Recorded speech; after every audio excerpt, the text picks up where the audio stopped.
राहु दशम भाव में, हम बोलते हैं कि शनिवत राहु है ना। तो यदि शनि अच्छे हुए कुंडली में तो ऐसा व्यक्ति बहुत शानदार अपनी लाइफ में बोल सकते हो राइज करता है। मतलब इतना बेस्ट नेम फेम तो उसको चाहिए ही चाहिए, स्वाभाविक है। दसम का हम बोलते हैं, हम राजनेताओं की कुंडली देखते हैं तो उसमें राहु यदि पावरफुल है तो वो शनि का ही घर मान होता है।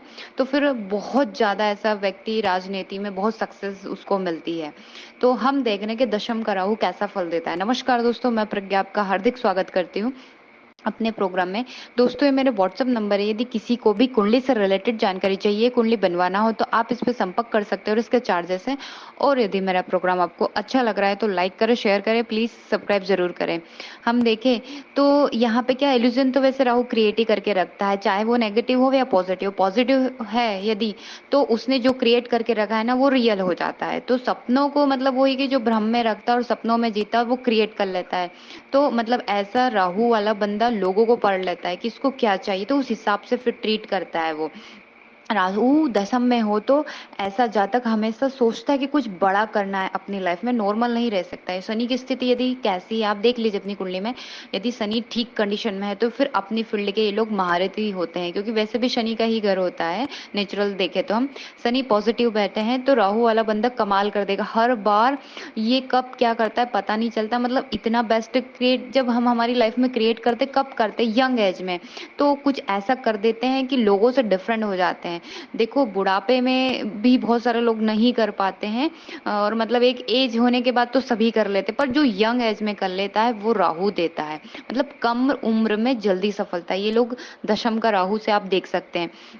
आप सोचते रह जाएंगे वो बंदा निकल जाएगा, साथ रहते रहते ही आप एक दिन उसको बहुत ऊपर देखेंगे। तो ये दशम का राहु देता है। और ऐसा व्यक्ति बहुत शानदार होता है, दिमाग से भी अपनी गलतियां पकड़, मतलब जो व्यक्ति का रहता है तो उसकी गलतियां पकड़ नहीं सकता कोई भी।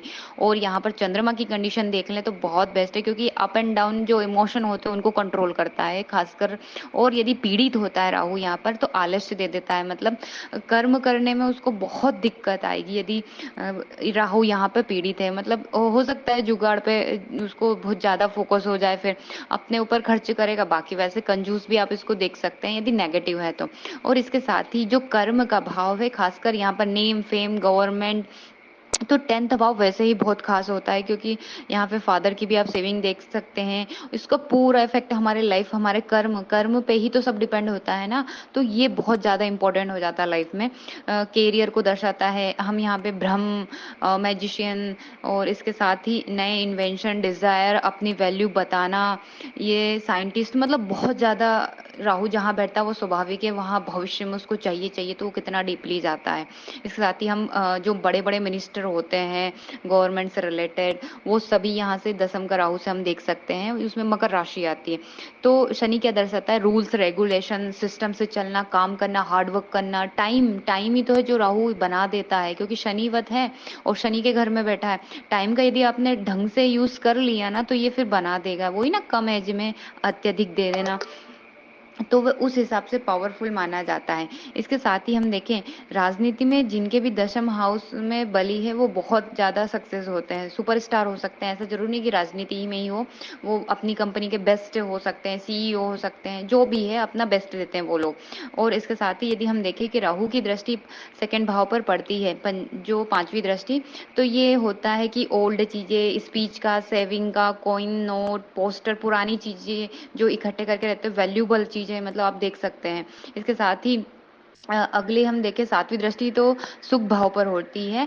तो फिर हम देखें कि बड़ा चाहिए, सब बड़ा, घर, गाड़ी, वाहन, सबको बड़ा, और उनको अपना जो स्टेटस है उसको बनाए रखने के लिए, सुख के लिए आप ऐसे बोल सकते हो। उसके बाद में हम नवी दृष्टि देखते हैं जो छठे भाव पर पड़ती है, जो कि कंपटीशन का, शत्रु का, रोग रिपुर, इनका इनका आप देख सकते हैं। तो उस सब में ये बेस्ट रहता है, इसीलिए दशम का राहु सबसे बेस्ट माना जाता है, क्योंकि ये बेस्ट करता है अपने लाइफ में। धन्यवाद दोस्तों।